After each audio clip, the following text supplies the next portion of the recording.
ऐसे ही इन सभी ऋषि महर्षि जो पहले भी हुए सतयुग त्रेता द्वापर में, इन सब की एक ही थ्योरी थी।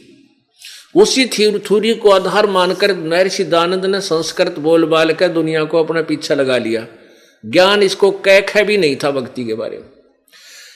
अपने आत्मा मेरा इनसे कोई द्वेष नहीं है इस महापुरुष के बारे में, लेकिन अज्ञान के साथ मेरा संघर्ष है और उस संघर्ष में यूं भी लपेटे में आ गया। अज्ञान को समाप्त करने रूपी संघर्ष में कोई भी सामने आओगा वो साफ होता चलेगा और वो करना पड़ेगा, नहीं तो अंधेरा फिर रह जाएगा कि वो तो बहुत जानकार होगा। अब देखिएगा, यह सत्यार्थ प्रकाश नामक एक पुस्तक जो महर्षि दयानंद जी द्वारा लिखी गई है, उनका अनुभव है। सत्यार्थ प्रकाश है, महर्षि दयानंद सरस्वती। ये देखिए, ओम सत्यार्थ प्रकाश है। वेद आदि विविध सत शास्त्र प्रमाण है, समवंती समवंतित संविंत श्रीमद परमहंस परिव्राजक आचार्य महर्षि दयानंद सरस्वती स्वामी विरचित है। इसके बारे में लिखा है कि ये वेद आदि सद शास्त्रों के आधार से महर्षि दयानंद ने लिखा है, उनके द्वारा रचना की गई है। ये महर्षि दयानंद है और प्रकाशक हैं वैदिक यति मंडल, दयानंद मठ दीनानगर पंजाब से। और इसके छापने वाले कौन हैं? प्रकाशक है वैदिक यति मंडल, दयानंद मठ दीनानगर पंजाब। और यहाँ मुद्रक हैं आचार्य प्रिंटिंग प्रेस, दयानंद मठ गोहाना मार्ग रोहतक, यहां से छपा है। इसमें क्या लिखा है? 7वें समोल्लास में कि परमात्मा साकार है, निराकार है और स्वयं, क्योंकि परमात्मा वास्तव में साकार है, उसको छुपा नहीं सके सच्चाई को। यह है समोल्लास नंबर 7वां समोल्लास, 7वां समोल्लास, सत्यार्थ प्रकाश 154 पृष्ठ पे। किसी ने प्रश्न किया महर्षि दयानंद जी से, ईश्वर साकार है व निराकार? उत्तर स्वामी जी का, निराकार, परमात्मा निराकार है। अब 155 पर उन्होंने साकार सिद्ध किया। क्या लिखा है कि परमात्मा की उपासना से, महर्षि दयानंद जी का उत्तर है ये वैसे काफी लंबा है। यहां से किसी ने प्रश्न किया कि परमेश्वर की स्तुति प्रार्थना और उपासना करनी चाहिए व नहीं? उत्तर स्वामी जी का, करनी चाहिए। तो क्या स्तुति प्रार्थना आदि करने से ईश्वर अपना नियम छोड़ स्तुति प्रार्थना करने वाले का पाप छुड़ा देगा? स्वामी जी कहते हैं कि नहीं, स्तुति आदि करने से, उपासना करने से, परमात्मा की भक्ति करने से पाप नहीं छूटता, पाप नाश नहीं होता।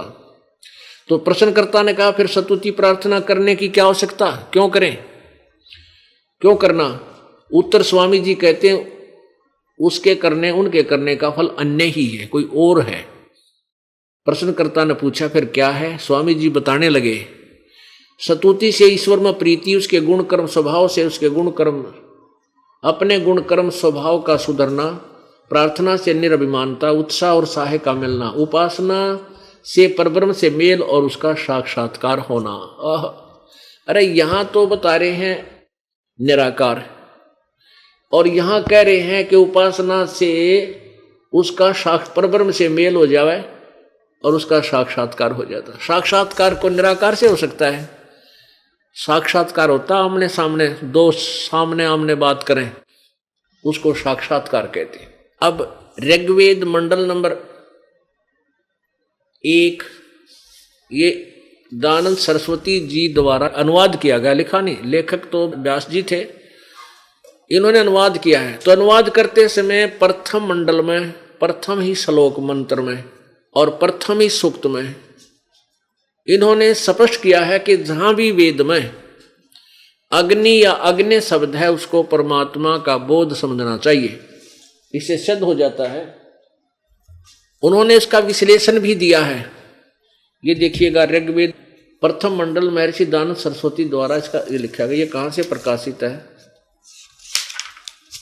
सार्वदेशिक आर्य प्रतिनिधि सभा 3/5 महर्षि सिद्धांत भवन, रामलीला मैदान, नई दिल्ली। मुद्रक है Prince offset printers, 1510, Pataudi house, Daryaganj, New Delhi से। अब इन्होंने प्रथम ही मंत्र में ये क्लियर किया है, देखिएगा। अथ ऋग्वेद भाषा भाष्यम, प्रथम मंडल प्रथम सूक्त का प्रथम ही मंत्र अग्नि शब्द से प्रारंभ होता है। इन्होंने स्पष्ट किया अग्नि शब्द को समझाने के लिए, यहां अग्नि शब्द के 2 अर्थ करने प्रमाण हैं। इस ऋग्वेद के मंत्र से जाना जाता है कि एक सद्ब्रह्म के इंद्र आदि अनेक नाम हैं। ब्रह्म इत्यादि सतपथ ब्राह्मण के प्रमाणों से अग्नि शब्द ब्रह्म और आत्मा इन 2 का अर्थों का वाची है। अग्नि शब्द से प्रजा शब्द करके भौतिक और प्रजापति से ईश्वर का ग्रहण होता है। इस प्रमाण से सत्याचरण के नियमों का जो यथावत पालन करना है सो ही व्रत कहता है। इस व्रत का पति परमेश्वर है। इस ऋग्वेद के प्रमाण से ज्ञान वाले तथा सर्वज प्रकाश करने वाले विशेषण से अग्नि शब्द करके ईश्वर का ग्रहण होता है। इसी आधार से स्वामी जी ने इसी ऋग्वेद मंडल नंबर 1 के सूक्त नंबर 1 के मंत्रों का अनुवाद करते समय मंत्र नंबर 2 में अग्नि माने हे परमेश्वर, मंत्र नंबर 3 में अग्नि माने ईश्वर, और 4 में अग्नि माने हे परमेश्वर, और 5 में ये 6 में अग्नि माने परमेश्वर, फिर 7 में अग्नि माने सबके उपासना करने योग्य परमेश्वर, अग्नि माने ज्ञान स्वरूप परमेश्वर। कहने का भाव यह है कि 9 मंत्र हैं, इनमें 7 में अग्नि शब्द है। अब अग्नि का अर्थ इन्होंने खुद परमेश्वर लिखा है। और ये देखिएगा इन्होंने फिर आगे अनुवाद किया है ऋग्वेद मंडल नंबर 1 सूक्त नंबर 96, ऋग्वेद मंडल नंबर 1 सूक्त नंबर 96। इसमें सभी में जहां भी अग्नि शब्द है, अग्नि माने परमेश्वर का, अग्नि माने परमेश्वर को, ऋग्वेद मंडल नंबर 1 सूक्त 96 का वही चल रहा है। 3 में अग्नि माने जगदीश्वर को, 4 में अग्नि माने जगदीश्वर, 5 में अग्नि माने परमेश्वर को, 6 में यो आगे 6 में अग्नि माने परमेश्वर को, फिर 7 में अग्नि माने जगदीश्वर को, 8 में है नहीं अग्नि शब्द, और 9 में 9 मंत्र हैं अग्नि माने समस्त मंगल करने वाले परमेश्वर। अब पुण्य आत्माओं, अब अग्नि माने परमेश्वर ये स्वयं बोल रहे हैं, और इन्हीं के आदेश का पालन करते हुए एक आर्य समाजी महात्मा ने, संत ने, आचार्य ने श्याम वेद का अनुवाद किया, जिसमें जहां भी अग्नि शब्द है उन्होंने सब का अर्थ परमेश्वर किया है। ये देखिएगा, ये है यजुर्वेद और सामवेद। यजुर्वेद और सामवेद ये इकट्ठा ही जल्द किया हुआ है। ये कहां से छपा है ये देखना यहां से। प्रधान कार्यालय दान संस्थान वेद मंदिर महात्मा वेद भिक्षु सेवाश्रम मुखमेलपुर दिल्ली से। दान संस्थान नई दिल्ली का प्रकाशन। और ये कौन है इसका प्रकाशक? प्रकाशक है पंडिता राकेश रानी, अध्यक्ष दान संस्थान, 2286 आर्य समाज मार्ग, करोल बाग, नई दिल्ली का। अब इसमें देखियो श्याम वेद में ये श्याम, यहां तक यजुर्वेद है, ये तो दानंद जी का किया हुआ, इसको नहीं छेड़ा, इन्होंने प्रिंट कर रखा है, ये अनुवाद किया है दानंद जी के आदेश अनुसार। श्याम वेद भाषा भाष्यम प्रथम पूर्वार्चिक यानी प्रथमोध्याय। इसमें अग्नि माने हे परमेश्वर प्रथम श्लोक में, दूसरे में अग्नि माने परमेश्वर, अग्नि माने ईश्वर को, अग्नि माने परमेश्वर, अग्नि माने हे ईश्वर, अग्नि माने हे ईश्वर परमेश्वर, अग्नि माने हे ईश्वर, अग्नि माने हे परमेश्वर, जहां भी देखा है अग्नि माने हे परमेश्वर, अग्नि माने हे परमेश्वर, अग्नि माने हे परमेश्वर, अग्नि माने हे परमेश्वर, यानी सारे अपने आत्मा। अब ये अज्ञान आधार पर है कि परमात्मा निराकार है, इसलिए वेदों के अर्थों का भी अड़ंगा कर दिया महर्षि दयानंद ने। यानी सभी ऋषियों ने ऐसे काम बिगाड़ रखे हैं। अब यजुर्वेद पूरा का पूरा महर्षि दयानंद ने अनुवाद किया है। इसमें 5वें अध्याय का और प्रथम श्लोक में 2 प्रमाण दिए हैं। अग्ने तनुरसी विष्णवे तवा सोमस्य तनुरसी। अग्नि माने परमेश्वर, तनु माने सहशरीर, असी माने है। अग्नि माने परमेश्वर, ये 100 जगह 1000 जगह लिख रखे अग्नि माने परमेश्वर। अगर यहां अग्नि माने परमेश्वर लिख देता तो सारी बात ठीक हो जाती, पर इनके अंदर ज्ञान भरा हुआ था, वेदों के ज्ञाता कहलाते थे, पर वेद ज्ञान इनको बिल्कुल नहीं था। अब देखिए यजुर्वेद महर्षि दयानंद सरस्वती द्वारा लिखा, इसका अनुवाद किया, लिखा नहीं, प्रकाशक एवं सार्वदेशिक कार्य प्रतिनिधि सभा 2/5 महर्षि दयानंद भवन, रामलीला मैदान, नई दिल्ली। ये महर्षि दयानंद संपूर्ण 40 अध्याय महर्षि दयानंद सरस्वती कृत, यानी इसके द्वारा भाषा भाष्य किया है। मुद्रक है Prince of sets printers 1510 Pataudi house, Daryaganj, New Delhi. अब आते हैं 5वें अध्याय के प्रथम ही श्लोक में। इन महर्षियों की नोपोल पाटिया, ये देखो, अथ 5वां अध्याय, 5म अध्याय प्रारंभ। अग्नि, प्रथम मंत्र में अग्नि तनुरसी, अग्नि तनुरसी विष्णवे तवा सोमस्य तनुरसी। अब इनका देखिएगा अनुवाद महर्षि जी ने आके अड़ंगा कर दिया। हे मनुष्यों, अनुवाद करते महर्षि दयानंद जी इस अग्नि शब्द का अड़ंगा करने के लिए, अपनी अज्ञान सोच निराकार को सिद्ध करने के लिए वेदों का अर्थों का को भी बर्बाद कर दिया, नष्ट कर दिया, अपने हिसाब से घुमा दिया। देखिएगा, हे मनुष्यों, तुम लोग जैसे मैं जो हवि, अग्नि माने के लिखा है बिजली प्रसिद्ध रूप, अग्नि के तनु शरीर के समान असी माने है। और ये देखो बीच ब्रैकेट में है ना, ये संस्कृत है। इस अग्नि माने यहां हम लिख दें परमेश्वर, और तनु माने शरीर, तनु का अर्थ शरीर, ये खुद लिख रहे हैं, असी का अर्थ है। तो यहां लिखना चाहिए कि हे परमात्मा आप, हे अग्नि माने परमेश्वर, हे परमेश्वर आप तनु असी सह शरीर हैं, हे परमात्मा आपका शरीर है, आप साकार हैं। या अग्नि माने परमेश्वर लिख दे बस, और तनु माने शरीर, असी माने है परमात्मा सह शरीर है। आगे है विष्णवे, यहां देखो, विष्णवे तवा सोमस्य तनुरसी। इसका अर्थ क्या बनता है कि सबका धारण पोषण करने के लिए उस अमर परमेश्वर का भी और भी शरीर है, जो अतिथि रूप में आते हैं। यहां पर अतिथि रूप में परमात्मा यहां कुछ समय के लिए आते हैं, इसलिए उस परमात्मा का एक और शरीर है। अब सोम माने परमात्मा, सोमस्य माने अमर पुरुष का। अब देखो, सोम माने स्वयं ही परमात्मा बता रहे हैं। ये देखिएगा यजुर्वेद 5वां अध्याय और श्लोक नंबर 35 में, सोम माने ऐश्वर्य देने वाले जगदीश्वर, सोम माने परमात्मा। आप पहले लिख रहे अनुवाद, तो यहां आ जाए हम वापस उसी पे प्रथम मंत्र में। ये देखो, अग्नि तनुरसी विष्णवे तवा सोमस्य तनुरसी। सोमस्य माने उस जगदीश्वर का, तनु माने शरीर, असी माने है, विष्णवे माने पालन, सबका धारण पोषण करने के लिए, तवा माने उस सबका धारण पोषण करने के लिए उस अमर पुरुष का शरीर है। सोमस्य माने उस जगदीश्वर का। अब ये वेदों ने सिद्ध कर दिया परमात्मा साकार है, वो ऊपर एक सतलोक में रहता, तीसरे मुक्ति धाम में रहता है। और ये अज्ञानी संत ऋषि जो कह रहे हैं, वो कहते थे कि परमात्मा निराकार है और वो एक देशीय नहीं है।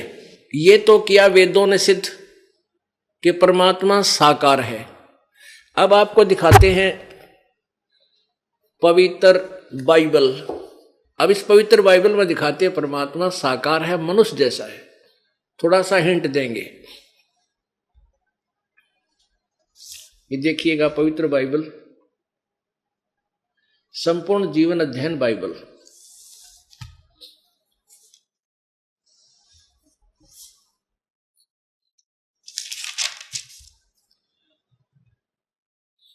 पवित्र बाइबल संपूर्ण जीवन अध्ययन बाइबल, प्रबंधक संपादक डेविड स्टुअर्ट, अंग्रेजी, प्रधान संपादक Donald C Stamps MA MDV, संयुक्त संपादक जे वेस्ले आदम्स PhD, संपादकीय समिति स्टानली M हॉर्टन PhD अध्यक्ष, विलियम W मैनसिस PhD उप अध्यक्ष, फ्रेंच यादि सारे इनके लिख रखे। इसे किस किस ने इनको सहयोग दिया है इसमें लिखने में, संशोधन करने में।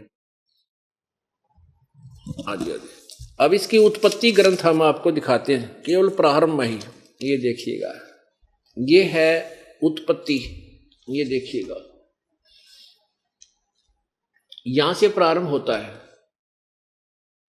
आदि में परमेश्वर ने आकाश और पृथ्वी की सृष्टि की। सबसे पहले वो पहला दिन था। इस प्रकार पहला दिन हुआ, फिर सांझ हुई, फिर भोर हुआ, फिर दूसरा दिन हुआ, यानी ऐसे ऐसे बनाया। अब हम इस पर चलते हैं छठे दिन में।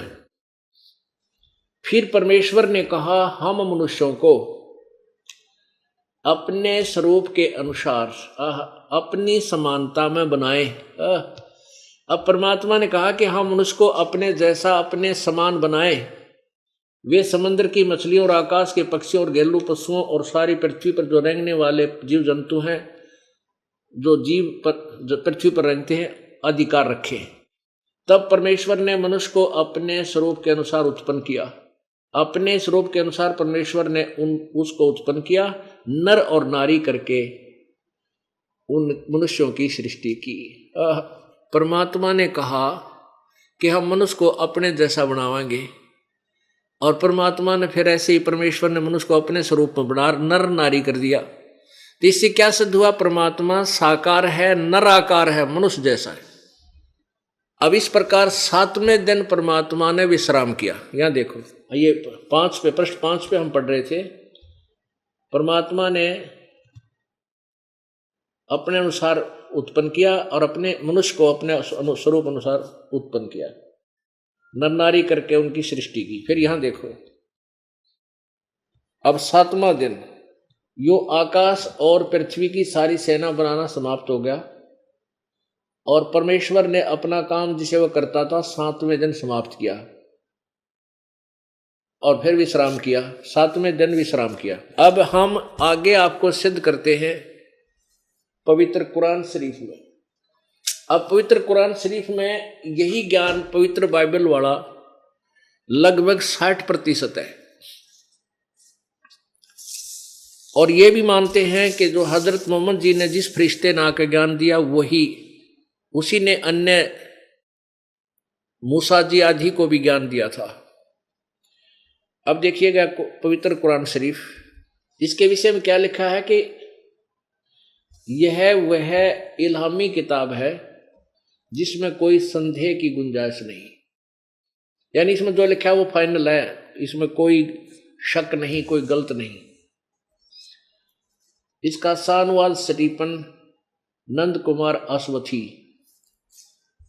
अवसथी ने लिखा है, शास्त्रीय अरबी पदवी पर नागरी लिपि में। ये कहां से प्रकाशित है? कुरान शरीफ यह वह इल्हामी किताब है जिसमें कोई संदेह की गुंजाइश नहीं। शास्त्रीय अरबी पद्धति पर नागरी लिपि में, शेरवानी संस्करण, प्रकाशक है लखनऊ किताब घर, मौसम बाग, सीतापुर रोड, लखनऊ। अब आइएगा इसके, अब हम ज्यादा ना पढ़ के केवल इतना ही सुनाएंगे आपको। ये है सूरत फुरकानी, ये सूरतुल फुरकानी 25, प्रश्न नंबर 604 पे। इसमें सबसे यहां पढ़ते इस पृष्ठ के ऊपर 52वीं आयत है, फला तुतियल काफिरन जाहिदुम बिही जिहादन कबीरन। इसका अनुवाद क्या किया है इन्होंने, यहां पर अनुवाद किया है, बहुत मेहनत की है इन महापुरुषों ने अनुवाद करने में। हे पैगंबर, तुम काफरों का कहा न मानना और इस कुरान शरीफ, कुरान की दलीलों से उनका सामना बड़े जोर से करो। इन्होंने इस कबीरन अर्थ का, कबीर, इस कबीर अर्थ का बड़ा शब्द कर दिया, बड़ा। इसमें क्या है कि गीत, इस कुरान शरीफ का ज्ञान देने वाला हजरत मोहम्मद का खुदा भगवान हजरत मोहम्मद को कह रहा है, मोहम्मद जी को कह रहा है कि ए पैगंबर, तू काफिरों का कहा न मानना और इस कुरान में जो मैं तुझे ज्ञान दे रहा हूं इसके आधार से उनका विरोध करना। उस क्या बात, क्या इसका वास्तविक अर्थ ये है कि पवित्र कुरान शरीफ को बोलने वाला, वो ज्ञान जो हजरत मोहम्मद को दे रहा, वो जिसको हजरत मोहम्मद और पूरा मुसलमान धर्म उसको खुदा मानता है, फाइनल खुदा, फाइनल गॉड मानता है, अंतिम भगवान, कि जिसने हजरत मोहम्मद जी को ज्ञान दिया वो हमारा भगवान है। तो कुरान शरीफ के ज्ञानदाता कह रहा है कि हे हजरत मोहम्मद, ये काफिर उस कबीर को भगवान नहीं मानते, उस बड़े परमात्मा को। इन्होंने बड़ा शब्द कर लिया, अर्थ कर दिया, अन्य कोई और परमात्मा है, तू इनकी बातों में मत आना, इनका कहना मानना, जो मैं कह रहा हूं, तुझे ज्ञान दे रहा हूं, इसके ऊपर अडिग हो जाना और इनका कबीर परमात्मा है, उस बड़े भगवान के लिए तू संघर्ष करना, उनकी बातों, लड़ना नहीं, उनकी बातों में नहीं आना, इतनी सी बात है। और ये कबीर नामक परमात्मा वही है जिसने 6 दिन में सृष्टि रची और 7वें दिन तख्त पर जा बैठे। अब देखो, अब 53वीं आयत की हिंदी पढ़ते हैं, प्रश्न नंबर 607 पर। 52 हमने पढ़ ली, आयत नंबर 52 हमने पढ़ लिया, सूरत फुरकानी 25 का। और वो कबीर नामक अल्लाह, और वह वही है जिसने 2 दरियाओं को मिला चलाया, एक मीठा प्यास बुझाने वाला और एक खारी कड़वा, और दोनों के में एक आड़ और मजबूत रोक बना दी चमन में। और वह वही है उस जिसने पानी की बूंद से आदमी को पैदा किया, फिर उसको साहिबे नसब यानी किसी का बेटा या बेटी, और ससुराल वाला यानी किसी का दामाद बहू बनाया। और तुम्हारा परवरदिगार हर चीज के करने में शक्तिमान है। यानी कोई और अल्लाह के बारे में कुरान शरीफ बोलने वाला बता रहा है। और यानी वो काफिर जो अल्लाह के सिवा, उस पूर्ण परमात्मा के सिवा किसी ऐसों को पूजते हैं, अन्य देवताओं को पूजते हैं जो न उनको नफा पहुंचा सकते और न उनको नुकसान पहुंचा सकते। और काफिर तो अपने परवरदिगार से पीठ दिए हुए हैं, मुंह मोड़ रहे हैं, यानी पूर्ण परमात्मा से विमुख हैं। अब 56 में, हे पैगंबर हजरत मोहम्मद, हमने तुमको खुशखबरी सुनाने और सिर्फ अजाब से बचाने के लिए भेजा है। अब 57 में, इन लोगों से कहो कि मैं तुमसे इस अल्लाह के हुक्म पर कुछ मजदूरी नहीं मांगता, हाँ जो चाहे अपने परवरदिगार तक पहुंचने की राह इख्तियार कर ले। 58 में, 58 नंबर आयत में क्या लिखा है, पैगंबर उस जिंदा पर भरोसा रख। परमात्मा कबीर जी को, कबीर परमेश्वर जी जिंदा महात्मा के रूप में हजरत मोहम्मद को मिले थे, उसके विषय में यहां जानकारी है।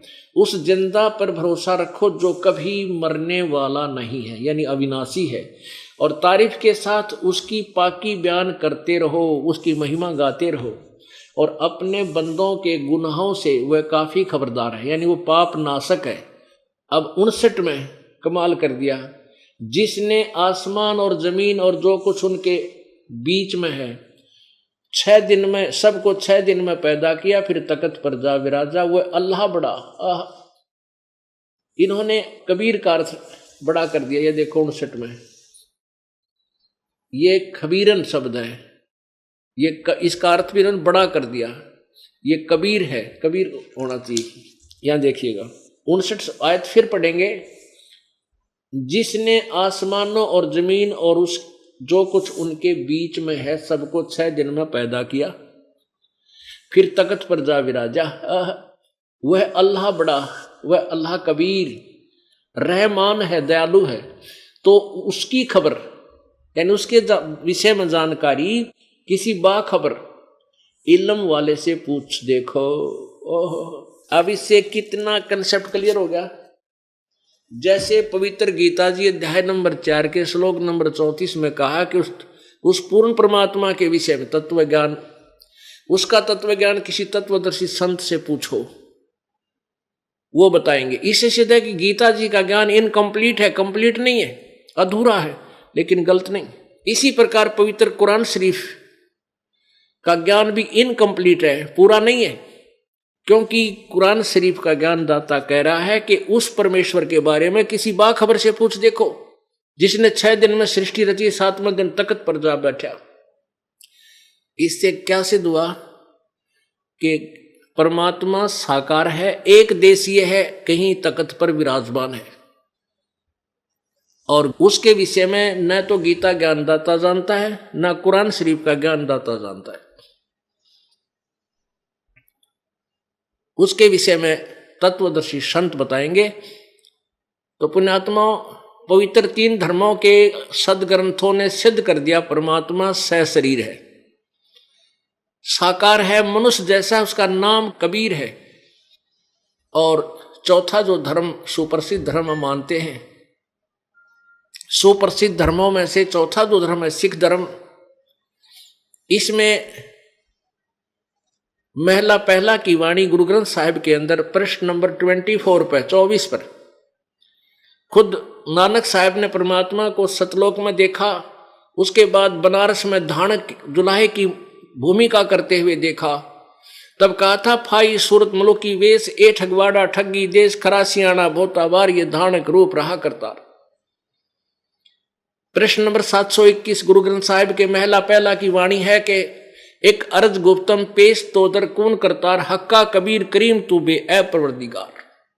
हक्का कबीर, सत कबीर, बे ऐब परवरदिगार, यानी वो परमात्मा कबीर जो है वो सारी सृष्टि का रचनहार है और वो साकार है। बोलो सतगुरुदेव। परमपिता परमात्मा कबीर देव जी ये कुल मालिक है, सर्व सृष्टि रचनहार है। ये वही परमेश्वर है जिसने सर्व ब्रह्मांडों की रचना की है, और ये सभी प्राणी उसी की आत्मा है, उन्हीं के अंश हैं। ये परमात्मा वही है जो बनारस में, काशी में, भारतवर्ष के अंदर सन 1398 संवत 1455 ज्येष्ठ सुदी पूर्णमासी, जेठ उतरते की पूर्णमासी को लहर तारा नामक एक तालाब में विकसित कमल के फूल पर नवजात शिशु का रूप धारण करके प्रकट हुए थे। उनको एक जुलाहा दंपति जो निसंतान थे उठा ले गए थे। लीलावत परमात्मा बालक हुए, फिर बड़े हुए, 5 वर्ष की आयु में ही अपने तत्वज्ञान का प्रचार प्रारंभ कर दिया था। परमात्मा का आने का उद्देश्य यही होता है कि वो अपने तत्वज्ञान को, वास्तविक जानकारी को अपनी प्यारी आत्माओं तक पहुंचाए, क्योंकि काल भगवान ने पूर्ण परमात्मा का नाम और निशान मिटा दिया गया होता है। काल भगवान द्वारा परमात्मा की परिभाषा को ही चेंज कर दिया गया होता है। जैसा कि आपने कल शाम के सत्संग में सुना कि हमने सभी आज तक जितने भी पुण्यात्माएं हैं जो परमात्मा की चाह में लगे हैं, वो भले किसी भी मजहब या धर्म में उत्पन्न है, उनको परमात्मा की तलाश है, खोज है। और जितने भी अभी तक हमारे जो प्रत्येक धर्म के गुरु जो सदग्रंथों को ना समझकर हमें लोक वेद सुनाते रहे, लोक वेद यानी दंत कथा एक दूसरे से सुनी सुनाई, इनके आधार से सभी ने हमें बता रखा था कि परमात्मा निराकार है और केवल परमात्मा का प्रकाश देखा जा सकता है। यदि कोई ट्राई करे परमात्मा के पाने की तो उसको क्या बता रखा था, मेडिटेशन कीजिए, मेडिटेशन। अब मेडिटेशन क्या होता है, ध्यान।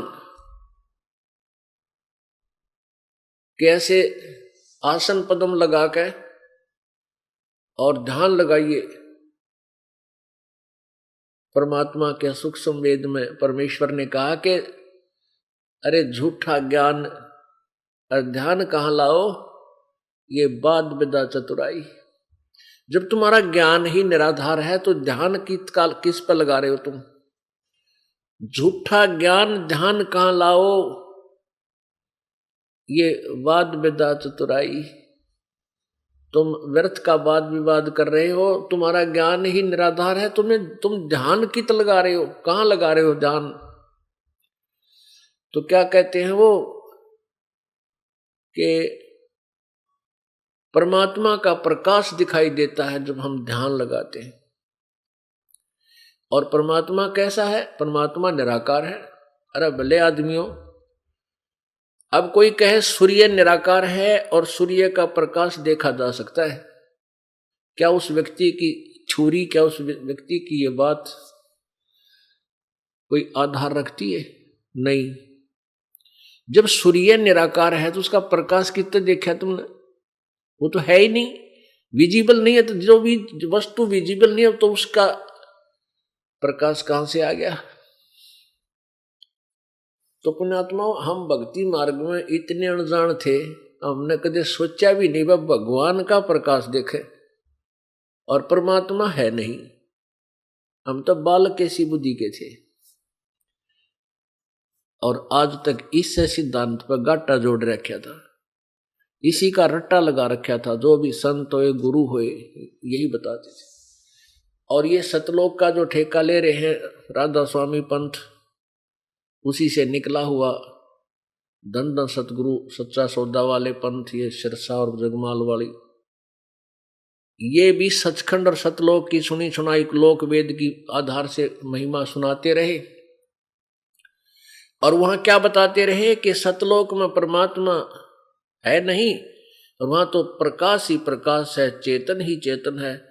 वहां सब परमात्मा में आत्मा ऐसे समा जाती है जैसे बूंद समुद्र में समा जाती है, वहां अलग अस्तित्व नहीं है, यानी भगवान निराकार है। बताइए, इन्होंने के कला तोड़ दिया, आखिर में इन्होंने भी कह दिया परमात्मा निराकार है, जबकि कल आपने प्रमाण देखे सभी सदग्रंथों के,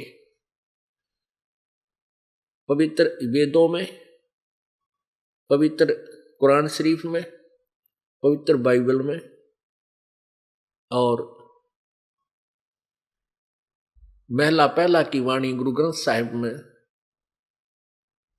आपको वर्बली सुनाया, प्रश्न नंबर 24 पे और 721 पे गुरु ग्रंथ साहिब में उस परमात्मा कबीर जी के बारे में लिख कहा है। और वो साकार बताया है, जो धानक रूप में, जुलाहा रूप में बनारस में आए थे, वो पूर्ण परमात्मा है।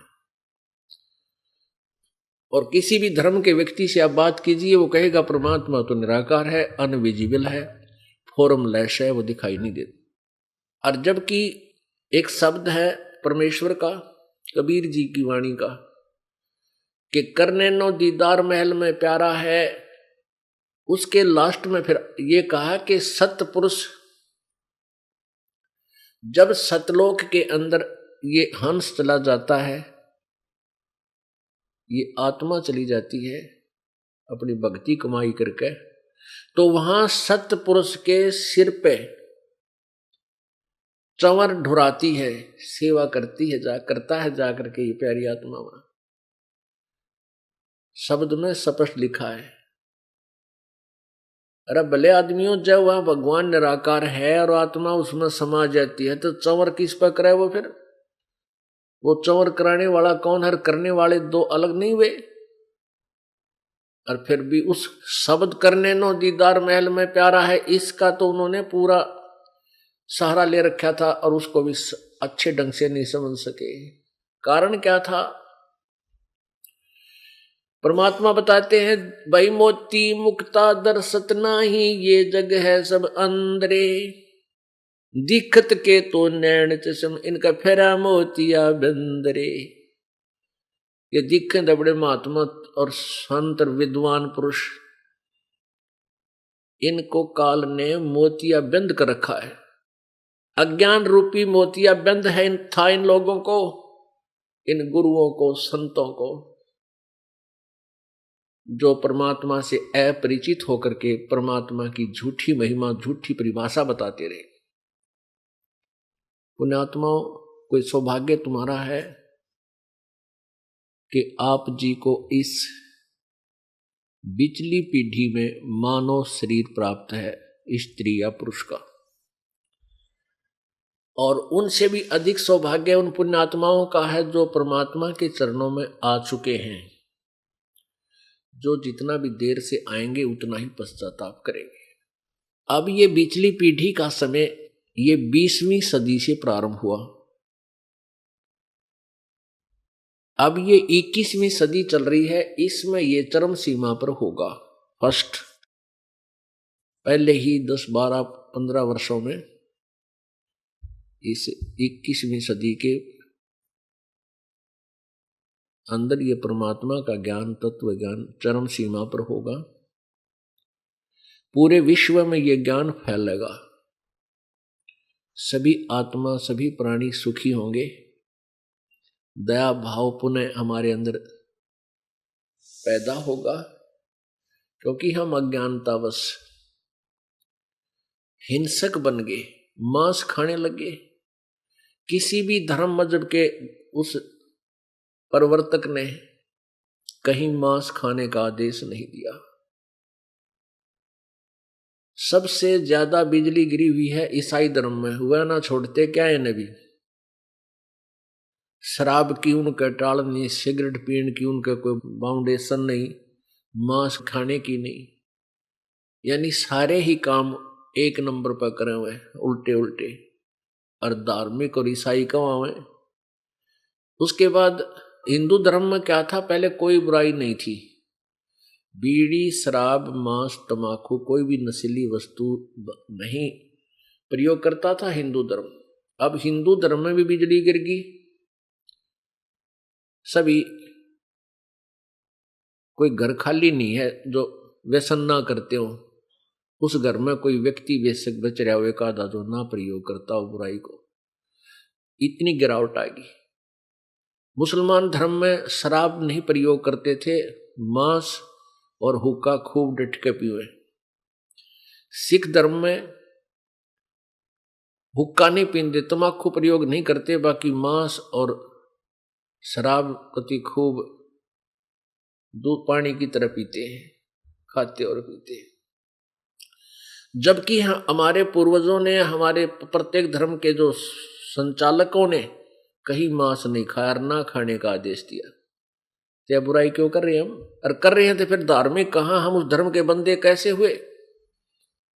तो ये गिरावट जो आई है या अब फिर दोबारा सेट होगी, और ये प्यारी आत्मा अपने परमात्मा को पहचान कर सतलोक पहुंच जाएंगी। जब तक हम सतलोक नहीं जाएंगे तब तक हमारा जन्म और मृत्यु और ये कष्ट कभी समाप्त नहीं होगा। यहां कोई प्राणी सुखी नहीं। आप किसी को भी देख लीजिए, निर्धन को लगता है कि धनवान सुखी, धनवान सपने में भी सुखी नहीं है। ये सतकर मान लेना, जिसके पास पैसे हैं उसका 36 तो और कुबद पावेंगी, कितने कल्बा में जाता होगा किसी को, या फिर और, क्योंकि पैसा जिसके पास होगा वो 2 नंबर के काम अवश्य करता होगा। 99.99% लोग जो धनवान कहलाते हैं वो अवश्य कुछ ऐसे काम हैं जिनके जो अनुकूल नहीं होते, और फिर उस कारण से उनके पाप इतने बढ़ जाते हैं। और फिर आगे से आगे, जैसे किसी के ने एक फैक्ट्री लगा ली, उसके बाद उसने सोचा एक और लगा लूं, 50-60 लाख 1 करोड़ रुपया कर्जा ले लिया, फैक्ट्री में हड़ताल होगी या कोई और कारण बन गया, कोई व्यवसाय ठीक ना चला, सिर में दर्द, ना जाने कितनी टेंशन लिए सारा दिन घूम रहा है, भले ही वो कार में घूमता दिखे पर चैन कती नहीं उसको। कोई बालक बीमार, किसी का कैंसर, किसी का और बीमारी, चाहे राजा है चाहे गरीब है, चाहे सेठ है चाहे जीव है, चाहे ब्रह्मा विष्णु महेश तक है, कोई भी जीव इस काल के लोक में सुखी नहीं है। तो वो सुख का स्थान कहां पर है? सतलोक में, जिसको छोड़कर हम इस काल के लोक में फंस गए। और जब तक हम वहां नहीं जाएंगे तब तक हम सुखी नहीं हो सकते। पुण्यात्मा, सबसे बड़ी समस्या हमारे सामने यह आ गई कि आज तक हमने स्वर्ग तक सुना था, ले भाई वो फलाना स्वर्ग में चला गया, भाई स्वर्ग में जाऊंगा। वो स्वर्ग क्या है? स्वर्ग तो सबसे बड़ा धोखा है इस जीव के लिए, इस काल के द्वारा निर्मित एक रेस्टोरेंट है, एक होटल है, जिसमें सेठ लोग, साहूकार, पैसे वाले जाते हैं, जिनके पास एक्स्ट्रा ऑर्डिनरी पैसा हो, और फिर वहां वो अपनी जेब से को खर्च करके 1000-2000 रुपये बर्बाद करके फिर बाहर आ जाते हैं। तो वो स्वर्ग क्या है कि यहां इस पृथ्वी लोक पर आप कोई पुण्य करते हो, उन पुण्यों के आधार पर आपको स्वर्ग प्राप्ति होती है। स्वर्ग का समय आपका निर्धारित होता है। जब आपका समय उन पुण्यों के आधार से जितना समय बना था वो समाप्त हो जाता है, तो आपको तुरंत वहां से निकाल दिया जाता है। फिर कहां जाते हो? पाप के आधार से नरक में। नरक का समय भोगने के बाद आप कहां आते हो? नीचे पृथ्वी पर। कोई गधा बनता है, गधे का शरीर पूरा होते ही, समय पूरा होते ही फिर कुत्ता बन जाता है, कुत्ते का संस्कार पूरा होते ही फिर सूअर बन जाता है, और फिर 84 लाख योनियों के इस कोल्लू में जुड़ के और ऐसे ये अरहट के कुएं की तरह चक्कर काटता रहता है। आगे गए ना बावड़े और रहते भी सब जाही, बिन साहिब की बंदगी कहीं ठोड़ ठिकाना नहीं। जो पहले चले गए वो तो अपने पास इस परिवार में एज इट इज आए नहीं, हमें बतावा आके, और शेष हैं वो भी चले जाएंगे, और बिन साहिब की बंदगी कहीं ठोड़ ठिकाना ना। उस कबीर परमेश्वर, पूर्ण परमात्मा कबीर जी की भक्ति बिना हमारा कितना ठोड़ ठिकाना नहीं। आज यहां आप हो, बच्चे हैं, बढ़िया कोई नौकरी मिल गई, कार कोठी होगी, लेकिन यूं ठिकाना तेरा को नहीं। आज मृत्यु हो जाए, तेरा कहां ठिकाना है? मन मन कुत्ता बनकर उसको ठीक है बाहर बैठा पावे 2 साल के बाद, और कुत्ते की मृत्यु होगी फिर गधा बन गया, गधे की मृत्यु होगी सूअर बन गया, सूअर की मृत्यु होती फिर आगे। तो तेरा ठोड़ ठिकाना है कहां? सतलोक में आपका ठोड़ ठिकाना है।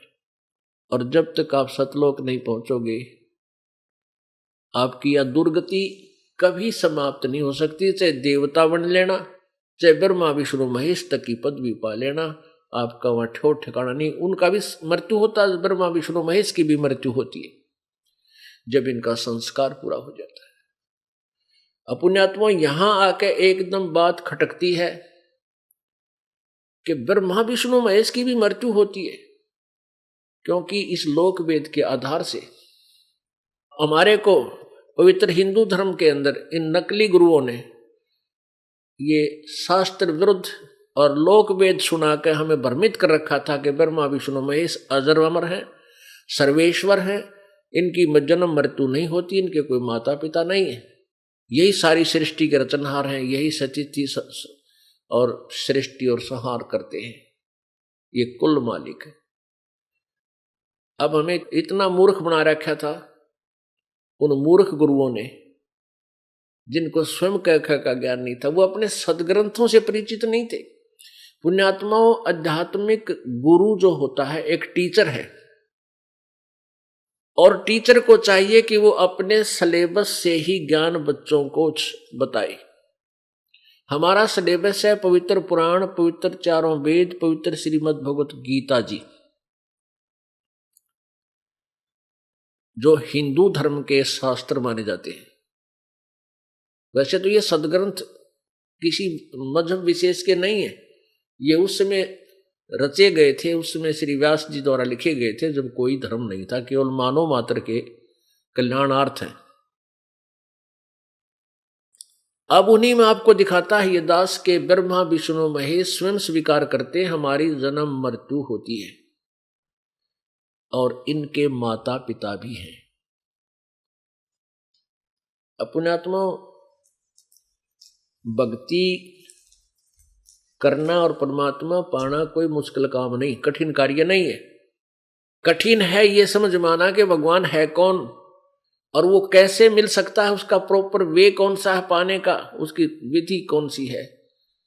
फिर तो दिखता को नहीं, कोई समस्या नहीं रहती। फिर तो वही क्लियर किया जाएगा, वही कंसेप्ट क्लियर किया जा रहा है आपके समक्ष कि कौन सा भगवान है और कैसे वो पावेगा।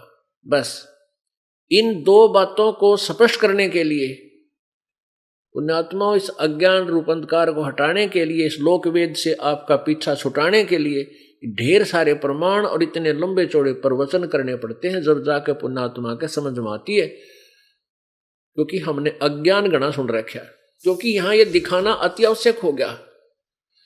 क्योंकि दास ने कहा कि ब्रह्मा विष्णु महेश नासवान है, और जो भोली आत्मा उस अज्ञान के आधार से इनको सर्वेश्वर महेश्वर मृत्युंजय कालज्य माने बैठी है, उनको एकदम धक्का सा लगेगा,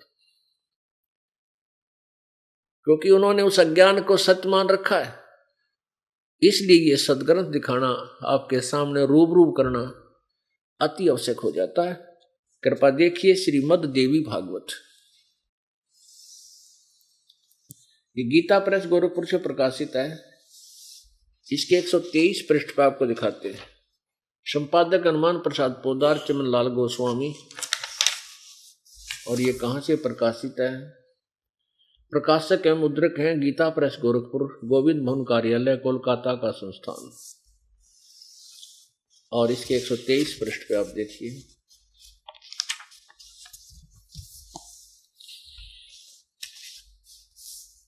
ये तीसरा स्कंद।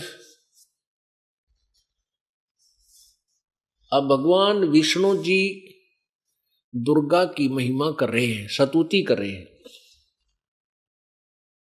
तुम शुद्ध स्वरूपा हो, यह संसार तुम्ही से उद्भासित हो रहा है। विष्णु जी कह रहे हैं, मैं ब्रह्मा और शंकर हम सभी तुम्हारी कृपा से विद्यमान है। हमारा आविर्भाव, आविर्भाव माने जन्म, और तिरोभाव माने मृत्यु हुआ करता है। हमारा तो जन्म और मृत्यु होता है। केवल तुम ही नित्य हो, जगत जननी हो, प्रकृति और सनातनी देवी हो। अब भगवान शंकर क्या कहते हैं? भगवान शंकर बोले, देवी यदि महाभाग विष्णु तुम्ही से प्रकट हुए, यानी तुम्हारे से उत्पन्न हुए हैं, तेरे बेटे हैं, तो उनके बाद उत्पन्न होने वाले ब्रह्मा भी तुम्हारे ही बालक हुए। अब सिद्ध हो रहा है कि दुर्गा इनकी मां है, और फिर मैं तमोगुणी लीला करने वाला शंकर क्या तुम्हारी संतान नहीं हुआ? अर्थात मुझे भी उत्पन्न करने वाली तुम ही हो शिवे। संपूर्ण संसार की सृष्टि करने में तुम बड़ी चतुर हो। इस संसार की सृष्टि, स्थिति और संहार में तुम्हारे गुण सदा समर्थ हैं। उन्हीं तीनों गुणों से उत्पन्न हम, यानी ब्रह्मा विष्णु एवं शंकर, नियमानुसार कार्य में तत्पर रहते। इससे तीन कंसेप्ट क्लियर हुए, तीन बातें स्पष्ट होगी। नंबर 1, ब्रह्मा विष्णु महेश नासवान है, इनकी जन्म मृत्यु होती है। नंबर 2, दुर्गा इनकी माता है, इससे इनका जन्म हुआ है। और तीसरी ये हुई कि रजगुण ब्रह्मा है, सतगुण विष्णु, तपगुण शिव जी। ये कहते हैं उन्हीं तीनों गुणों से उत्पन्न हम, ब्रह्मा विष्णु महेश, रजगुण ब्रह्मा, सतगुण विष्णु, तपगुण शिव जी। ये लोकवेद सुन रखा था हमने, और ये है शास्त्र अनुसार ज्ञान के ब्रह्मा विष्णु महेश अजर अमर नहीं है, इनकी भी जन्म मृत्यु होती है। ये समर्थ शक्ति नहीं है, दुर्गा इनकी माता है, और ज्योति निरंजन काल ये सदाशिव इनका पिता है। अब ये भी कंसेप्ट क्लियर करना पड़ेगा कि इनका पिता कौन है। ये काल रूपी ब्रह्म, इसको सदाशिव कहो और चाहे इसको काल रूपी ब्रह्म कहो, ज्योति निरंजन कहो, इसी के ये नाम है उपमात्मक। इसके लिए आपको शिव पुराण दिखाते हैं। ये देखिएगा शिव पुराण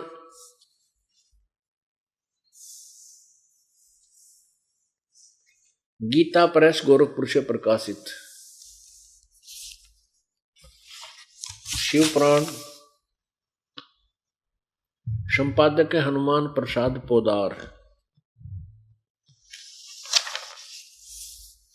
प्रकाशक है गीता प्रेस गोरखपुर, प्रकाशक एवं मुद्रक गीता प्रेस गोरखपुर, गोविंद भवन कार्यालय कोलकाता का संस्थान। अब इसके 98वें पृष्ठ पर आपको दिखाते हैं। 98 से प्रारंभ होता है। यह है रुद्र संहिता और संक्षिप्त शिव पुराण पृष्ठ 98। अब देखिएगा इसके नीचे अध्याय नंबर 5 यहां समाप्त होता है रुद्र संहिता का। अपने पुत्र नारद की यह बात सुनकर लोक पितामह ब्रह्मा वहां इस प्रकार बोले। अब रुद्र संहिता के 6ठे अध्याय में ये देखिए 99वें पृष्ठ पे ब्रह्मा जी ने कहा ब्रह्मन नारद से, देव श्रोमणे, तुम सदा समस्त जगत के उपकार में ही लगे रहते हो। तुमने लोगों की के हित की कामना से बहुत उत्तम बात पूछी है। जिसमें समस्त चराचर जगत नष्ट हो गया था, सर्वत्र केवल अंधकार ही अंधकार था। न सूर्य दिखाई देते थे, न चंद्रमा, अन्य अन्य ग्रहों और नक्षत्रों का भी पता नहीं था। न दिन होता था न रात, अग्नि पृथ्वी वायु और जल की भी सत्ता नहीं थी। उस समय तत्सद ब्रह्म